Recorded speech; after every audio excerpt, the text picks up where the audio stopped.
the database look like? It's 1,700 IFI operations. It's the timeline from 2008 until today. 11 countries of the Eurasian regions are covered, the totality of Central Asia, the totality of South Caucasus, Russia, Belarus, and Mongolia. We cover 10 IFIs, Asian Development Bank, Asian Infrastructure Investment Bank, IBEC, IFC, EBRD, IIB, NDB, EIB, EDB itself, and BSTDB. And the database contains a very detailed information on each project, 54 columns with quantitative and qualitative information per each project, which allows for very detailed analysis. Why non-sovereign finance?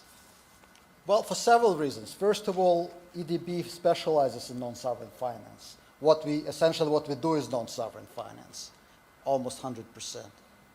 But also because our member states and developing countries around the world specifically require IFI community to provide to them more non-sovereign finance.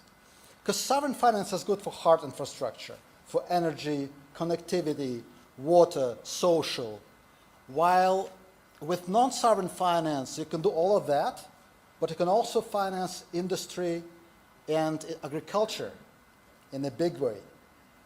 And we are convinced that, for example, Central Asia really needs to close the gap to industrialize itself. Currently, there is a huge, well, a very substantial gap even between Central Asia and the middle-income economies around the world, let alone developing economies. This gap has to be closed. And for that, the countries of Central Asia need non-sovereign finance. Our database contains information on the type of financing, loan, equity, technical assistance, bonds, guarantees. It contains information on the sectors and a lot of stuff on currency. Why? Because our, the EMDEs, developing economies around the world, cry out loud, they say, IFI community, we need more finance in local currencies. And that's why our database provides 11 columns only on currency, including hard, local, and mixed finance. And it also allows to differentiate green projects, on-lending, co-financing, so various mechanisms of financial cooperation, but also to assess, to estimate the project impact. Next. This is how the dashboard looks like. I'll show it at the end. And next. And now let me talk about the few takeaways, few preliminary takeaways from the database. Some of it is pleasant, but some of it is really not. Please have a look at the graph on the right side. It combines the data from EDB NSF database and EFSD data on sovereign finance in the same geography of 11 countries. As you can see, in the standard year, the sovereign finance takes about 60%, and non-sovereign finance takes about 40%. In crisis years, when countries have to deal with the budget gaps and balance of payment crisis, it goes up naturally to address the gaps, but then it goes down in the so-called good years. But it's not the point. The point is the dynamics. Non-sovereign finance in the region has gone up 12% over the last 16 years.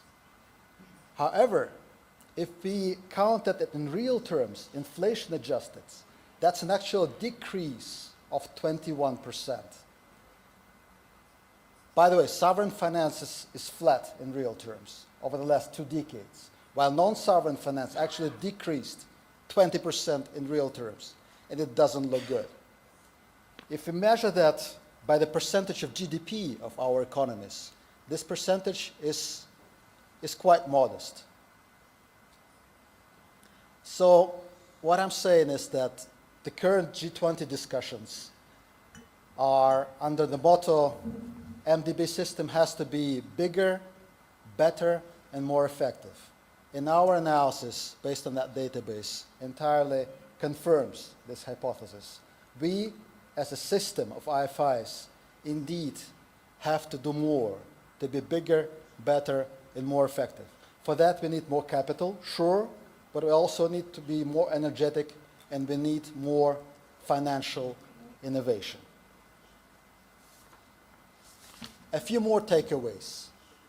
Geographically, IFIs have shifted their focus to Central Asia. Now 72% of non-sovereign financing goes to Central Asia. They have also shifted their focus to electric power and green projects. There are several reasons under that. You see electric power accounted for 1% 16 years ago, and now it's 40% of entire MDB IFI portfolio in non-sovereign finance. Why? The first reason is renewables.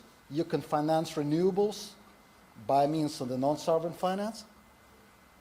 The second reason is natural. It's the green and climate, focusing on green and climate projects. This figure on the right confirms that 44% of the current IFI non-sovereign finance goes to green projects, compared to 4% in 2008. But there's also a telling figure on the financing in local currency, and I stress developing countries around the world want to get more finance in local currencies. That's the request. It used to be 30% in 2008, and now it's 38%. So there is progress, but this progress is slow.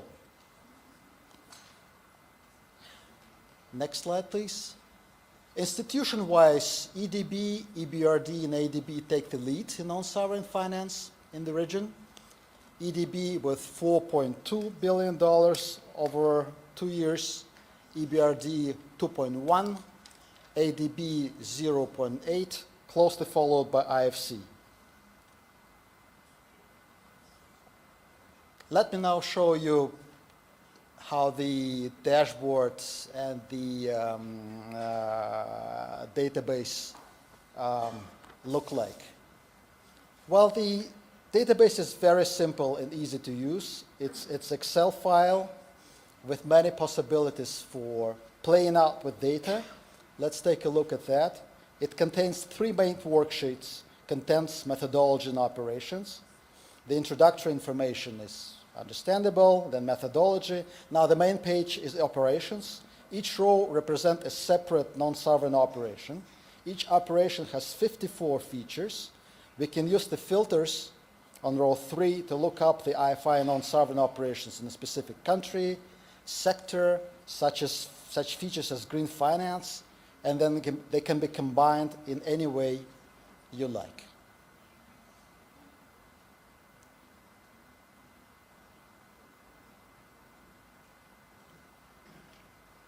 The dashboard.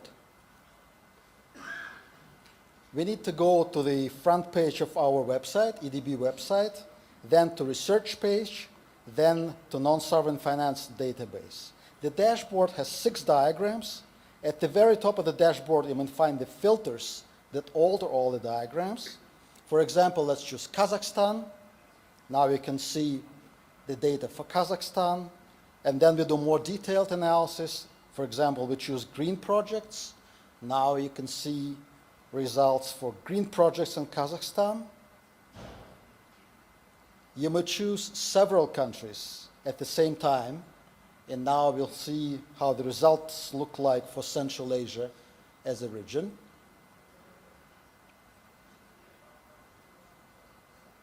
In addition, you can make an even more detailed analysis by choosing a specific sector for the whole sub-region, and that's now to be electric power for Central Asia. At the bottom of the dashboard, you'll find instrument and currency-based diagrams. You can also choose a specific part within one diagram. For example, if you want to see the dynamics of financing only in local currencies.